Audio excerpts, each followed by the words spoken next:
وَلَقَدْ يَسَّرْنَا الْقُرْآنَ لِلذِّكْرِ فَهَلْ مِن مُّدَّكِرٍ الحمدللہ رب العالمین والصلاة والسلام علی سید المرسلین وعلی آلہ وصحبہ اجمعین۔ سبحان اللہ وبحمدہ سبحان اللہ العظیم۔ ربی شرح لی صدری ویسر لی امری واحلل عقدۃ من لسانی یفقہوا قولی، آمین یا رب العالمین۔ عزیزان گرامی، آج انشاءاللہ سورہ نمبر 21 یعنی کہ سورہ انبیاء کا حاصل مطالعہ اس سیشن میں آپ کی خدمت میں رکھیں گے۔ یہ سورہ مبارکہ 112 آیات پر مشتمل ہے اور یہ مکی صورت ہے، اور موضوعات کے اعتبار سے اس سورہ مبارکہ کو ہم 8 گروپس میں تقسیم کر سکتے ہیں۔ تو ان گروپس کی تفصیلات کچھ اس طرح ہیں کہ پہلا گروپ جو تشکیل پائے گا وہ آیت نمبر 1 تا آیت نمبر 15، یہ 15 آیات پر مشتمل گروپ، جس میں آخری نبی یعنی کہ رسول کریم صلی اللہ علیہ وسلم پر الزامات لگانے والوں کے حوالے سے اللہ رب العزت نے واضح طور پر بات کی ہے کہ وہ ہلاک کیے جا سکتے ہیں اور کیے جائیں گے، اور ہلاکت ان کا مقدر ہے۔ دوسرا گروپ آیت نمبر 16 تا آیت نمبر 29، ان آیات میں آخری رسول نبی کریم صلی اللہ علیہ وسلم اور خاتم النبیین پر جو اللہ رب العزت نے کتاب نازل کی، آخری کتاب، الہامی کتاب قرآن مجید، اس کے حوالے سے اس بابرکت کلام میں اور نبی کریم صلی اللہ علیہ وسلم کی بعثت میں اور ان کی دعوت میں واضح طور پر یہ بات بتلائی گئی کہ شرک کو اللہ رب العزت نے رد کیا ہے اور توحید کو واضح طور پر بیان کیا ہے۔ اور پھر ان آیات میں اللہ رب العزت نے اپنی اس پوری کائنات کی نشانیوں کو واضح طور پر پیش کر کے شرک کی تردید اور اثبات توحید جو ہے نا اس کی وضاحت پیش کی ہے۔ تیسرا گروپ آیت نمبر 30 تا آیت نمبر 41 ہے، اس میں اسی گفتگو کا تسلسل جو پچھلے گروپ میں آیا کہ توحید کے دلائل اور جو اللہ رب العزت نے کائنات کو اور بذات خود اس انسان کو تخلیق کیا ہے، اس انسان کی خلق کے اوپر بات کی ہے، اور توحید اور ربوبیت کی جو واضح نشانیاں ہیں، روشنی ہیں، اس کو بیان کیا ہے، اور تخلیق آدم کی مثال دے کر پھر ان لوگوں کے حوالے سے بات کی ہے کہ جو اس کے باوجود جو ہے وہ اسی رویے کو اختیار کیے ہوئے ہیں اور اس توحید کا انکار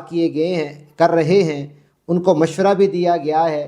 کہ تم جو ہے وہ اپنے برے انجام سے متنبہ ہو جاؤ۔ تو اس میں جو ہے وہ دلائل بھی دیے گئے، تخلیق انسان کی جو ہے وہ پوری تفصیل بھی بیان کی گئی، اور اس کے ساتھ چھپے ہوئے اس کے اندر پنہاں جو دیگر عوامل ہیں ان کے حوالے سے بات کی گئی ہے۔ پھر چوتھا گروپ جو ہے آیت نمبر 42 تا آیت نمبر 47، اس میں جو ہے وہ جو مشرکین اور کافرین اور دین بیزار لوگ جو اللہ رب العزت کی تحقیر کرتے ہیں، الہ کی تحقیر کرتے ہیں، ان کے حوالے سے بات کی ہے، اور مشرکین کے اوپر جو ہے وہ تنبیہ کی گئی ہے۔ تو یوں اس میں اللہ رب العزت کے حوالے سے جو الزام تراشیاں وہ کرتے تھے اس کے اوپر بات کی۔ پانچویں گروپ میں جو آیت نمبر 48 تا آیت نمبر 50، 2 آیات پر مشتمل یہ گروپ، اس میں تورات اور قرآن کی مشترکہ دعوت توحید کو بتایا گیا ہے کہ قرآن بھی وہی بات کہہ رہا ہے جو تورات میں بیان کی گئی تھی۔ چھٹے گروپ میں جو آیت نمبر 51 تا آیت نمبر جو ہے وہ 93 ہے، اس میں انبیاء کی تاریخ بیان کی گئی، متعدد انبیاء کا ذکر ہوا، اور پھر ان کے کار نبوت کی جو ہے وہ تفسیر رکھی ہے کہ ان کو کون سی دعوت دے کر بھیجا گیا اور کس منصب پر ان کو فائز کیا گیا، اور انہوں نے اپنی قوموں کو کس طرف بلایا۔ تو یہ پوری جو ہے وہ انبیاء کی تاریخ ان آیات میں قصہ ابراہیم بیان کیا گیا، آیت نمبر 50 تا 71، اور قصہ حضرت اسحاق و یعقوب اور ان کا جو ہے وہ کار نبوت، یہ آیت نمبر 72 اور 73 میں۔ پھر قصہ لوط بیان کیا گیا آیت نمبر 75 74 میں۔ قصہ نوح بیان کیا گیا، قصہ سلیمان و داؤد بیان کیا گیا، قصہ ایوب بیان کیا گیا، اسماعیل، ادریس اور ذوالکفل کی بات کی گئی، ان انبیاء کا قصہ بیان کیا گیا، حضرت ذوالقرنین و یونس علیہ السلام کا قصہ بیان کیا گیا، حضرت زکریا و یحییٰ کا مختصر انداز میں قصہ بیان کیا گیا، حضرت مریم و عیسیٰ کی جو ہے وہ بات کی گئی ہے۔ تو یہ ان آیات میں جو ہے ان تمام انبیاء کا جو ہے وہ ذکر ہمارے سامنے آتا ہے۔ پھر 7واں گروپ جو ہے وہ آیت نمبر 94 تا آیت نمبر 106 ہے۔ اس میں مشرکین اور موحدین کا جو ہے وہ مختلف جو ان کے انجام ہیں ان کے حوالے سے جو ہے وہ بات کی گئی کہ ان دونوں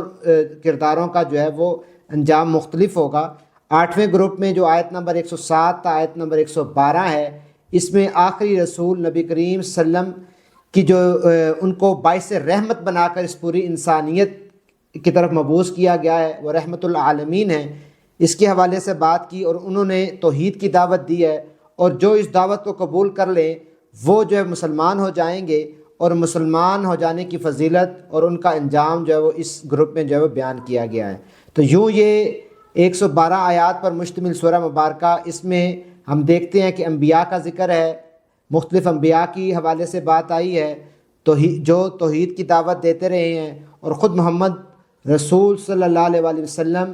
وہی دعوت دے رہے ہیں، اور وہ رحمت العالمین بنا کر بھیجے گئے ہیں، اور نبی کریم صلی اللہ علیہ وآلہ وسلم اپنے جد امجد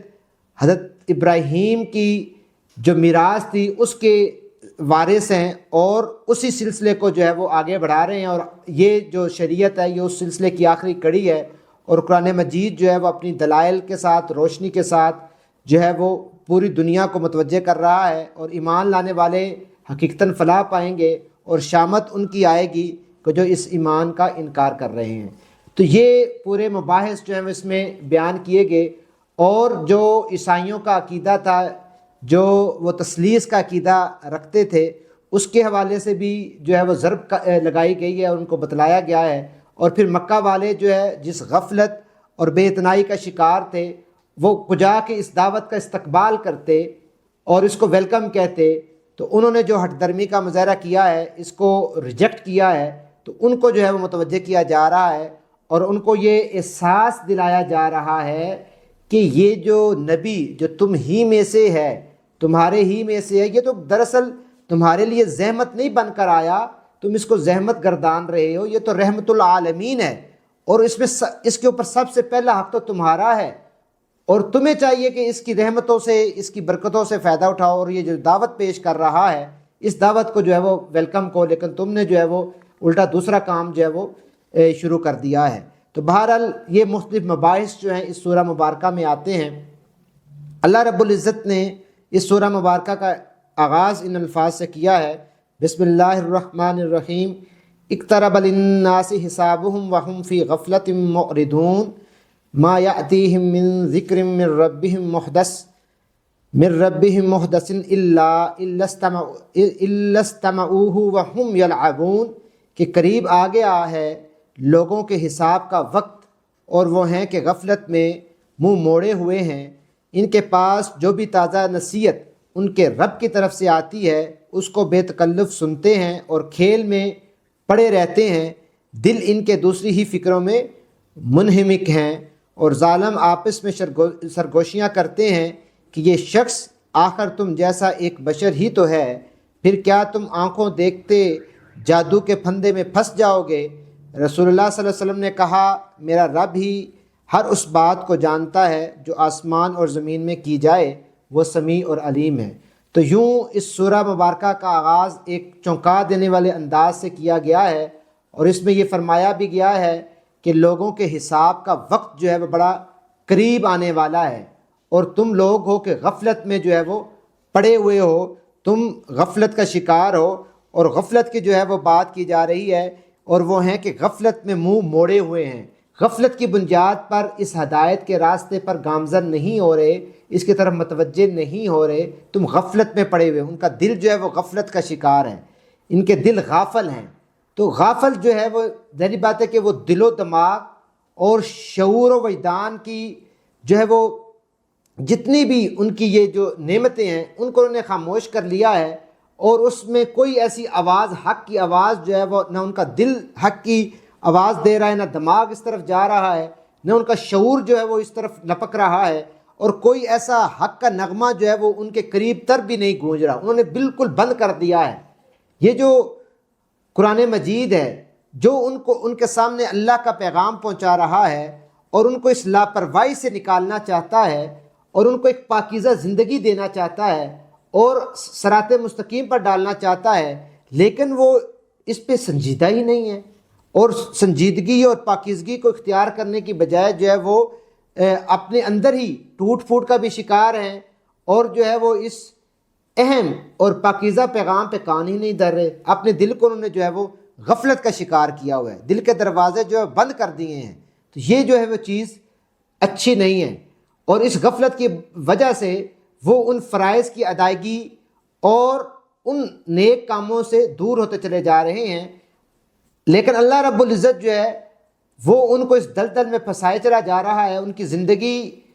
کی جو رسی ہے اس کو ڈھیل دیے جا رہا ہے۔ وقت مہلت تو آ ہی جائے گا، لیکن ان کو ڈھیل دیے جا رہا ہے، اس ڈھیل کا بھی یہ ناجائز فائدہ اٹھا رہے ہیں، اور وہ جو ہے وہ ان اقدار کو، ان قدروں کو نہیں پہچان رہے۔ تو بہرحال یہ چیز ہے کہ یہ جو شتر بے مہار ہو کر کسی دستور اور کسی ضابطے کے پابند نہیں ہو رہے اور خیر کو جو ہے وہ ایکسیپٹ نہیں کر رہے، خیر کو مان نہیں رہے، اور خیر اور شر کے درمیان جو ہے وہ شعوری طور پر کوئی تمیز نہیں کر پا رہے۔ کچھ ہونا تو یہ چاہیے کہ جب واضح طور پر چیزیں سامنے آ رہی ہیں، اگر دلیل کی بات کی جائے، شعور کے ساتھ سمجھا جائے اور ٹھہراؤ کے ساتھ، عقل کے ساتھ اس سے جو ہے وہ کام لیا جائے تو حق کو آپ پہچان لو گے۔ لیکن انہوں نے خیر اور شر میں جو ہے وہ تمیز بھی جو ہے وہ شعوری طور پر اس کو کرنے کی اس کا چھوڑ دیا ہے، وہ اس روش پر ہی نہیں ہے، اور دل کو انہوں نے غفلت میں جو ہے مبتلا کیا ہوا ہے، اور دنیا کی بھول بھلیوں میں اپنے آپ کو گم کر دیا، اور اتنا گم کر دیا ہے کہ ان کو جو ہے وہ موت کا بھی یہ نہیں اندازہ رہا کہ ایک دن ہم نے پلٹ کر جو ہے وہ اپنے رب کے پاس جانا ہے، اور ہماری آنکھیں جو ہے وہ بند ہو جائیں گی، یہ ہماری جو زندگی ہے یہ ختم ہو جائے گی۔ بلکہ جو ہے وہ اس کے باوجود کر کیا رہے ہیں؟ الزام لگا رہے ہیں کہ یہ جو جادو ٹونے کا کھیل ہے، یہ کوئی شاعر کا کلام ہے، یہ کوئی جادوگری ہے جو ہمارے سامنے اللہ کا نبی پیش کر رہا ہے، یہ من گھڑت اقوال ہمارے سامنے پیش کر رہا ہے، اور یہ شاید کسی شاعر کا کلام ہے، یہ کوئی نشانی لے کر نہیں آیا، یہ بلکہ خود سے کچھ چیزوں کو گھڑ لایا ہے۔ تو ہٹ درمی کا یہ دیکھیے۔ پھر اللہ رب العزت جو ہے وہ یہ کہہ رہے کہ اس چیز کو تم دیکھو کہ قیامت بہت قریب آنے والی ہے، اگر تم جو ہے وہ ابھی نہیں سنبھلو گے، ابھی نہیں سمجھو گے، ابھی تو یہ بالکل آغاز ہے، لیکن جو ہے وہ انجام بالکل قریب ہے۔ اس دنیا میں بھی یہ دنیا کی رعنائیاں بھی ختم ہو جائیں گی، اور آخرت میں پھر تمہیں اپنے تمام اعمال کا حساب دینا ہوگا۔ تو قیامت بالکل قریب ہے، یہ سمجھ لو۔ اور اس میں بھی مفسرین نے بھی فرمایا ہے اور حدیث بھی اس پر دلالت کرتی ہیں۔ ہم یہ کہتے ہیں کہ قیامت جو ہے وہ تب آئے گی، کب آئے گی؟ ہر اس بندے کی قیامت تب آئے گی جب اس کی موت کی گھڑی آ جاتی ہے، اس کے لیے تو وہ قیامت ہے نا جی۔ جب اس کی یہ مہلت ختم ہوگی اس کے لیے تو قیامت برپا ہو گئی، تو اس کے لیے تو وہی قیامت کا روز ہے۔ تو جب اس کا پھر اگلا سفر جو ہے وہ سفر شروع ہو جائے گا، اس دنیا سے وقت مہلت ختم ہو جائے گا۔ تو لیکن بہرحال اس کے باوجود قیامت کے حوالے سے متنبع کیا جا رہا ہے۔ خود نبی کریم صلی اللہ علیہ وسلم کی حدیث مبارکہ ہمارے سامنے آتی ہے کہ آپ صلی اللہ علیہ وآلہ وسلم نے 2 انگلیاں یوں کھڑی کر کے فرمایا کہ میں ایسے وقت پر مبعوث کیا گیا ہوں کہ میں اور قیامت ان 2 انگلیوں کی طرح ہیں، یعنی کہ ایسے یکے بعد دیگرے ہیں، یعنی میرے بعد بس اب قیامت ہی نہیں آنا ہے، کسی اور نبی کی دعوت اس میں حائل نہیں ہوگی، میں ہی آخری نبی ہوں، تو یہی دعوت ہے، یہی کامل شریعت ہے، میرے بعد یوں جو ہے وہ قیامت بالکل منتظر ہے۔ تو یہ خود نبی کریم صلی اللہ علیہ وسلم جو ہے وہ فکر میں مبتلا رہتے تھے، فتنہ دجال کی فکر میں رہتے تھے کہ شاید ابھی نہ وہ فتنہ رونما ہو جائے۔ تو قیامت تو یہ، اور پھر وہ بات کہ ہر نفس کی قیامت تو تبھی شروع ہو جاتی ہے کہ جب اس کی موت کا وقت جو ہے وہ آ جاتا ہے۔ تو اللہ کے نبی صلی اللہ علیہ وسلم فرما رہے ہیں کہ سنبھل جاؤ، میری دعوت جو میں پیش کر رہا ہوں اس پہ کان دھر لو، کوئی اور ہادی، کوئی اور بشیر اور نذیر میرے بعد نہیں آنے والا، میں ہی آخری نبی ہوں۔ تو اور پھر اللہ رب العزت نے اس پوری گفتگو کو آگے بڑھاتے ہوئے آیت نمبر 35 میں اس حقیقت کو آشکار کر دیا ہے واضح طور پر بتا دیا ہے کہ کل نفس ذائقۃ الموت ونبلوکم بالشر والخیر فتنہ والینا ترجعون، کہ ہر جاندار کو موت کا مزہ جو ہے وہ چکھنا ہے، اور ہم اچھے اور برے حالات میں ڈال کر تم سب کی آزمائش کر رہے ہیں۔ کیا کر رہے ہیں؟ آزمائش کر رہے ہیں، آخر کار تمہیں ہماری طرف ہی جو ہے وہ پلٹنا ہے۔ تو یہاں پر پہلی بات کہ موت کی جو ہے وہ حقیقت بیان کی گئی ہے کہ ہر جاندار کو جو ہے وہ موت کا مزہ چکھنا ہے، اور دوسری بات جو ہے وہ کی جا رہی ہے کہ ہم اچھے اور برے حالات میں ڈال کر تم سب کو جو ہے وہ آزمائش میں مبتلا کیے ہوئے ہیں، تمہاری آزمائش کر رہے ہیں، یعنی کہ راحت، رنج، مفلسی اور امیری، غلبہ اور مغلوبی، قوت اور ضعف، صحت اور بیماری، یہ جتنے بھی تمام حالات واقعات جو انسان کو پیش آتے ہیں، یہ حالات جو ہیں اچھے ہوں یا برے ہوں، یہ انسان کو جو ہے وہ اس لیے کہ تم اس سے سیکھو، موت کا وقت قریب آئے گا۔ جبکہ اچھے حالات آتے ہیں تو انسان متکبر ہو جاتا ہے، ظالم ہو جاتا ہے، خدا فراموش ہو جاتا ہے، اپنے نفس کا بندہ بن جاتا ہے، اور برے حالات میں وہ کم ہمتی کا مظاہرہ کرنا شروع کر دیتا ہے، وہ پستی میں چلا جاتا ہے، ذلیل طریقے اختیار کرنا شروع کر دیتا ہے، چوری چکاری شروع کر دیتا ہے، ناجائز طریقوں سے جو ہے وہ اپنی ضروریات پوری کرنے کی تگ و دو کرتا ہے، حلال اور حرام کی اس کو تمیز ختم ہو جاتی ہے جب مفلسی میں مبتلا ہو جاتا ہے، ناشکری کرتا ہے۔ تو لہٰذا کسی جو ہے وہ صاحب عقل جو عقل رکھتا ہے، آدمی کو ان حالات جو زندگی کے نشیب و فراز ہیں، اچھے اور برے حالات، اس میں یہ غلطی نہیں کرنی چاہیے کہ وہ اس سمجھ سے آری ہو جائے کہ یہ حالات جو میرے اوپر آئے ہیں یہ میرے لیے امتحان ہیں، آزمائش ہیں، اور امتحان اور آزمائش کا کون سا پہلو ہے جو ان میں پنہا ہے، امیری میں یا غریبی میں، اس چیز کو جو ہے وہ سمجھنا ضروری ہے۔ لیکن جو احمق لوگ ہوتے ہیں، جو کم ظرف لوگ ہوتے ہیں، وہ ان حالات جو ہے وہ سے سبق نہیں حاصل کرتے، ان سے کچھ اخذ نہیں کرتے، اور اپنے لیے کوئی رہنما اصول جو ہے وہ نہیں لیتے۔ تو یہ تو چیز ہے کہ اچھے حالات میں فرعون بن جانا اور برے حالات میں جو ہے وہ ناک رگڑنا شروع کر دینا اور جو ہے وہ ایسے اعمال کرنا شروع کر دینا، یہ زیب نہیں دیتا۔ اس لیے یہ جو وہ موت کے وقت کے حوالے سے نا کہ موت کا وقت قریب آ لگا ہے، کسی شاعر نے کہا نا کہ غافل تجھے گھڑیال یہ دیتا ہے منادی، گردون نے گھڑی عمر کی ایک اور گھٹا دی۔ یہ جو زندگی کی گردش ہے، یہ تو ایک نظام ہے نا اللہ رب العزت کا۔ تو یہ جیسا ماہ و سال کا سفر ہے، ہم طے کرتے ہیں، تو دراصل ہم آگے کی طرف نہیں بڑھ رہے ہوتے، ہم جو ہے وہ اپنی اس ابدی راستے، ابدی انجام اور ابدی منزل کی طرف بڑھ رہے ہوتے ہیں۔ ہمارا دن کم ہو رہا ہے، مسافت کم ہوتی جا رہی ہوتی ہے۔ عمر تو ہم کہتے ہیں کہ ہم 24 سال کے تھے، اب 30 سال کے ہو گئے، ہم بڑے ہوتے جا رہے ہیں۔ دراصل ہم ادھر سے تو بڑے ہوتے جا رہے ہیں، لیکن مجموعی طور پر جو ہے ہمارا قیامت کی طرف جو ہے اور موت کی طرف اور قبر کے جو منزل ہے اس کی طرف جو سفر ہے ہمارا کم ہوتا جا رہا ہے۔ ہمارا جو ہے وہ سفر، اگر ہماری 60 سال زندگی ہمارے مقدر میں تھی تو وہ اب 30 سال گزار لی، تو 30 سال تو نکل گئے، اب بقیہ کتنے رہ گئے؟ 30 سال رہ گئے۔ تو اس لیے جو ایوریج لائف ہے انسانی زندگی کی، جو آج کل جو 60 اور 70 سال کے درمیان ہے، یہی مطلب ایوریج لائف ہے۔ کچھ ہوا تو بڑا اس نے کر لیا کہ 70-80 سال پہ چلا گیا، لیکن 60-70 ایوریج لائف ہے۔ تو آپ اپنی زندگی کو اس میں جو ہے وہ پلان کریں کہ میری اگر 30-32 سال گزر گئے تو باقی تو میرے پاس یہی ٹائم رہ گئے۔ باقی تو جوانی میں بھی موت آ جاتی ہے، موت کا وقت تو مقرر ہے اور وہ ہمیں نہیں پتہ کب آنی ہے۔ اللہ رب العزت پھر اس کے بعد جو ہے وہ متنبع کر رہے ہیں کہ لَقَدْ أَنزَلْنَا إِلَيْكُمْ كِتَابًا فِيهِ ذِكْرُكُمْ أَفَلَا تَعْقِلُونَ، کہ لوگوں ہم نے تمہاری طرف ایک ایسی کتاب بھیجی ہے جس میں تمہارے معاملات، یعنی کہ تمہارا ذکر ہے، انسان کا ذکر ہے، تمہارے معاملات کا ذکر ہے، تمہارے انجام کا ذکر ہے، تمہارے خیر اور شر کا ذکر ہے، تمہاری فلاح اور نجات کا ذکر ہے، تمہاری اچھائی اور برائی کا ذکر ہے، تمہارے اعمال صالح اور اعمال بد کا ذکر ہے، تمہارے ان رویوں کا ذکر ہے، تمہاری جو ہے وہ حق کا رویہ یا شر کا رویہ اس کا ذکر ہے، حق کی قوت اور باطل کی قوت کا ذکر ہے۔ تو اس لیے یہ تمام معاملات انجام کا ذکر ہے، تم سمجھتے کیوں نہیں؟ افلا تعقلون، کہ پھر بھی تم عقل سے کام نہیں لیتے، پھر بھی تم سوچتے نہیں ہو، غور نہیں کرتے ہو۔ غور کرو۔ لیکن انسان ہے کہ دو طرح کے ہیں، ایک مومن ہے جو کان دھرتا ہے، جو عقل سے کام لیتا ہے، شعور کی زندگی اختیار کرتا ہے، اور دوسرا کافر ہے۔ ان دونوں کرداروں کو اللہ رب العزت نے اس کتاب حکیم میں کھول کھول کر واضح طور پر جو ہے وہ مثالوں کے ساتھ بیان کیا ہے۔ اگر انسان بصیرت سے محروم نہ ہو، اگر تھوڑی بھی اس میں بصیرت اور رمق موجود ہو،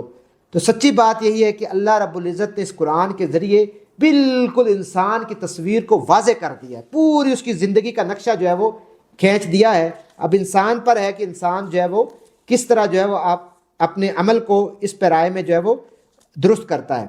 اللہ رب العزت نے آیت نمبر 30 اور 33 میں اپنی پوری تخلیق کا نقشہ جو ہے وہ کھینچا ہے،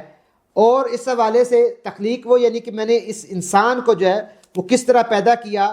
کس طرح تم جو ہے تمہارا آغاز ہوا، تو اس پوری تخلیق کا جو ہے وہ قصہ بیان کیا ہے، اور اس پوری کائنات کا تخلیق، انسان کی تخلیق کا نہیں، پوری کائنات کی تخلیق کا جو ہے وہ قصہ بیان کیا ہے، اور اس بگ بینگ کی جو تھیوری ہے وہ بھی اس پر جو ہے وہ اسی چیز سے جو ہے وہ اس کے ساتھ بگ بینگ کی تھیوری کیا ہے، وہ یہی تھی نا کہ یہ ایک یعنی کہ پوری کائنات ایک ایسا گولا تھا، مادہ تھا، اس مادے میں تقسیم ہوئی تو پھر زمین، آسمان اور ستارے وجود میں، یہ بگ بینگ کی تھیوری ہے۔ اور اللہ رب العزت بھی ان آیات میں یہ فرما رہا ہے کہ آسمان اور زمین دو ملے ہوئے تھے، ٹھیک، آیت نمبر 30 اور 31، پھر ہم نے ان کو جدا جدا کیا، پہلے یہ ایک ہی تھا، پھر ہم نے اس میں سے ان کو جدا کیا۔ تو یہ اسی چیز کے اوپر جو وہ سائنسدان آج ثابت کرے، اللہ رب العزت نے آج سے کئی صدیاں پہلے اس چیز کو جو ہے وہ ثابت کیا اور بتلایا ہے اور حقیقت آشکار کی ہے۔ اور یہ سائنس کی تحقیق بھی جو ہے وہ اس حقیقت پر جو ہے جیسے جیسے وہ آگے بڑھی، وہ اللہ کو پہچان رہی ہے، اللہ کی معرفت حاصل کر رہی ہے، اور وہ تمام اصول جو ہے وہ اسی سے جو اخذ کر رہی ہے، جو قرآن مجید میں جو ہے وہ بیان کیے جا رہے ہیں۔ پھر اللہ رب العزت جو ہے آیت نمبر 51 سے انبیاء کا ذکر کرتے ہیں۔ سب سے پہلے حضرت ابراہیم علیہ السلام کا ذکر کرتے ہیں، اور ان کی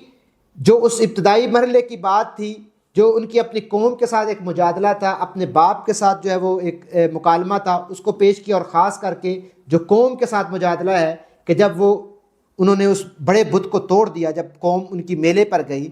اور اس کے پیچھے انہوں نے اس بت خانے میں جا کر جو بڑا بت تھا اس کو جو ہے بت توڑ دیا، اور پھر جب ان کی قوم لوٹی تو انہوں نے کہا کہ یہ تم نے کیا کر دیا ہے، یہ تم نے کیا معاملہ کر دیا، تم نے ہمارے خدا کو جو ہے وہ توڑ دیا ہے، اس کو جو ہے وہ قتل کر دیا ہے۔ تو حضرت ابراہیم علیہ السلام نے کہا کہ اگر یہ بولتے تم انہی سے پوچھ لو کہ یہ کام کس نے کیا، میں نے تو یہ کام نہیں کیا، یہ کام میں نے تو نہیں کیا، کسی اور نے کیا ہوگا، ان سے پوچھ لو تم، یہ تمہارے خدا ہیں۔ تو چونکہ وہ بول سکتے نہیں تھے، ان کی قوم نے یک زبان جو ہے وہ جواب دیا کہ لقد علمت ما ہؤلاء ینطقون، کہ یہ تو جانتے نہیں ہیں، یہ تو بول سکتے نہیں، یہ کیسے ہمیں بتائیں گے، یہ تو بولنا جانتے نہیں ہیں۔ تو پھر ابراہیم علیہ السلام نے یہی جواب دیا کہ پھر کیا تم اللہ کو چھوڑ کر ان چیزوں کو پوج رہے ہو جو نہ تمہیں نفع دے سکتے ہیں، نہ وہ بولنے پہ قادر ہیں، نہ وہ نقصان کے مکلف ہیں، نہ وہ اپنے آپ کو جو ہے وہ بچا سکتے ہیں، تو پھر بھی تم ان پہ جو ہے وہ یقین کیے ہوئے ہو۔ تو یہ حضرت ابراہیم کا جو ہے وہ قصہ بیان کرتے ہوئے پھر اللہ رب العزت نے وہ تاریخی واقعہ یہاں قلم بند کیا ہے، اور جو تا قیامت جو ہے وہ ایک بڑی عزم و ہمت اور ایمان کی مضبوطی کا جو واقعہ ہے کہ جب نمرود کے ساتھ مکالمے کے بعد جب نمرود طیش میں آ گیا، اس نے اپنی خدائی سے انکار نہ کیا، اور جب حضرت ابراہیم اس کو خدائی کی دعوت دے رہے تھے وہ اپنے اس رویے پر قائم رہا اور جہالت پر قائم رہا، تو پھر اس نے اپنی اس مادی طاقت کو بروئے کار لاتے ہوئے کہا کہ اب میں ابراہیم کو سزا دوں گا، ابراہیم کو میں جلا دوں گا، اور اس نے پھر ایک آگ کا الاؤ جلایا اور اس میں حضرت ابراہیم کو جو ہے وہ پھینکا گیا۔ لیکن حضرت ابراہیم علیہ السلام اللہ رب العزت کی تائید و نصرت، اور اللہ رب العزت کی سب یہ آگ تو جو ہے وہ اللہ کے حکم پر ہی جلانے کا کام کرتی ہے، قلنا یا نار کونی بردا وسلاما علی ابراہیم، کہ آگ تو جلانے کا کام کرتی ہے، تیرا کام یہی ہے جو تجھے میں نے سپرد کیا ہے، لیکن آج تو میرے حکم پر میرے اس بندے کے لیے ٹھنڈک بن جا، سلامتی بن جا، اس کو امن دے دے، اس کو تحفظ دے دے، تم نے اس کو جلانا نہیں ہے، اس کو تم نے محفوظ بچانا ہے۔ تو پھر اس آگ نے حضرت ابراہیم کو بچایا، اور پھر جو ہے وہ حضرت ابراہیم جو ہے وہ زندہ سلامت جو ہے لیکن اس کے باوجود وہ قوم ایمان نہ لے کے آئی، اتنی واضح نشانی ہونے کے باوجود۔ تو اس واقعے کو یہاں پر قلم بند کیا گیا۔ پھر حضرت ابراہیم اور حضرت لوط کے حوالے سے بات کی گئی، جب ان کی قوم نہ مانی، حضرت لوط کی قوم کو بھی عذاب سے دوچار کر دیا گیا، تو پھر ابراہیم اور لوط کو بچا کر اللہ رب العزت نے برکت والی زمین یعنی کہ شام اور فلسطین کی طرف ہجرت کرنے کا حکم دے دیا گیا۔ اس کے بعد جو ہے حضرت نوح کا ذکر آتا ہے، پھر حضرت داؤد کا، سلیمان کا، ان تمام انبیاء کا، حضرت ایوب کا، حضرت اسماعیل، ادریس، ذوالکفل، ان سب انبیاء کا جو ہے وہ ذکر آتا ہے، حضرت زکریا کا ذکر آتا ہے، اور حضرت مریم کا ذکر آتا ہے۔ ان انبیاء کا ذکر جو ہے وہ کرتے ہوئے اللہ رب العزت یہی فرما رہے ہیں کہ ان کی دعوت کیا تھی، انہوں نے کس طرف بلایا ہے، اور ان کی شخصیت اور ان کی خاصیتیں کیا تھیں، اور تم نے ان کی دعوتوں کو قبول کرنے سے انکار کر دیا ہے۔ اور ان انبیاء کی پھر ان آیات میں جو ہے وہ دعائیں بھی بتلائی گئی کہ ان انبیاء نے مختلف مواقع پر جو اپنے اللہ رب العزت سے دعائیں مانگی، وہ دعائیں یہاں پر ان آیات میں ہمارے سامنے آتی ہیں، اور بڑی خوبصورت وہ دعائیں ہیں، اور کچھ بھائیوں کو یقیناً وہ دعائیں یاد بھی ہوں گی اور یاد ہونی بھی چاہیے۔ ایک دعا کا ذکر میں 3 دعاؤں کا میں ذکر کرتا ہوں۔ ایک دعا یہاں پر کہ انی مسنی الضر وانت ارحم الراحمین، کہ اے اللہ رب العزت مجھے ہر ضر سے، ہر شر سے مجھے محفوظ رکھ، اور مجھے اپنی رحمتوں کے سائے میں۔ اور یہ جو صبح اور شام کے اذکار ہیں اس میں بھی اس سے ملتی جلتی دعا جو ہے وہ ہمارے سامنے آتی ہے۔ پھر لا الہ الا انت سبحانک انی کنت من الظالمین، اے رب العزت تیرے سوا اور کوئی نہیں ہے، تو ہی ہے، اور مجھے جو ہے وہ ظالموں میں شمار نہ کر۔ رب لا تذرنی فردا وانت خیر الوارثین، اے رب العزت تو ہی جو ہے وہ سب کچھ ہے، تیرے ہاتھ میں سب کچھ ہے، اور تو ہی بہترین وارث ہے، اور مجھے ایک اچھا وارث جو ہے وہ مجھے عطا کر دے۔ تو یہ دعا جو ہے صاحب اولاد ہونے کے لیے بھی یہ دعا جو ہے وہ مانگنی چاہیے کہ اللہ تبارک و تعالیٰ ہمیں بہترین جو ہے وہ وارث عطا کرے۔ تو ان انبیاء کی جو ہے وہ ذکر ہوا۔ پھر جو ہے وہ آیت نمبر 92، 93، 94 میں اللہ رب العزت نے ذکر کیا ہے بڑے خوبصورت انداز میں۔ یہاں پر اللہ رب العزت نے فرمایا ہے کہ یہ جو امت ہے حقیقت میں ایک ہی امت ہے، امت مسلمہ کی اب بات کی جا رہی ہے۔ یہ جو امت ہے حقیقت میں ایک ہی امت ہے، اور میں تمہارا رب ہوں، پس تم میری عبادت کرو۔ تمام پچھلے انبیاء کی امتیں جو توحید پر تھیں، اور خود یہ امت، یہ سب ایک ہی، جو حق کا قافلہ ہے وہ ایک ہی ہے، ایک ہی توحید، ایک ہی پیغام، ایک ہی عقیدہ، ایک ہی راستہ ہے۔ تو یہ ایک ہی امت ہے، اور میں تمہارا رب ہوں، پس تم میری ہی عبادت کرو۔ اور یہاں پر آگے جو بات کی جا رہی ہے اس کو ذرا غور سے سن لیجئے۔ انہوں نے آپس میں اپنے دین کو ٹکڑے ٹکڑے کر ڈالا، دین کو تقسیم کر دیا ہے، دین کو جزیات میں بانٹ دیا ہے۔ دین جزیات کا نام نہیں ہے، دین کو ٹکڑے ٹکڑے کر دیا ہے سب کو۔ اور یہ یاد رکھو سب کو ہماری طرف پلٹنا ہے، تو یہ دین کو ٹکڑے ٹکڑے مت کرو۔ اور پھر آخر میں اللہ رب العزت نے فرمایا کہ وما ارسلناک الا رحمت للعالمین، کہ ہم نے اے پیغمبر تمہیں تمام جہانوں کے لیے رحمت العالمین بنا کر بھیجا ہے، اور تمہیں یہ کار نبوت عطا کیا ہے۔ اس لیے ان سے کہہ دو کہ میرے پاس جو وحی آتی ہے وہ یہ ہے کہ تمہارا خدا صرف ایک ہی خدا ہے، پھر کیا تم سر اطاعت جھکاتے ہو؟ فیصلہ تم نے کرنا ہے کہ جب اللہ رب العزت نے اپنے نبی حبیب کو رحمت العالمین بنا کر بھیجا ہے، اور اس کے اوپر جو وحی آ رہی ہے، اور اس وحی کے نتیجے میں جو اعلان کر رہا ہے کہ وہ خدا صرف ایک ہی خدا ہے، پھر اب فیصلہ کرو کہ کیا تم اس کی اطاعت کے لیے سر جھکاتے ہو یا نہیں جھکاتے۔ تو یہ فیصلہ میں کرنا ہے۔ آخر کار رسول اللہ صلی اللہ علیہ وسلم نے کہا کہ اے میرے رب، حق کے ساتھ فیصلہ کر دے، اور لوگوں تم جو باتیں بناتے ہو ان کے مقابلے میں ہمارا رب رحمان ہی ہمارے لیے مددگار اور سہارا ہے۔ اللہ رب العزت ہم سب کو عمل کی توفیق عطا فرمائے۔ وآخر دعوانا الحمدللہ رب العالمین۔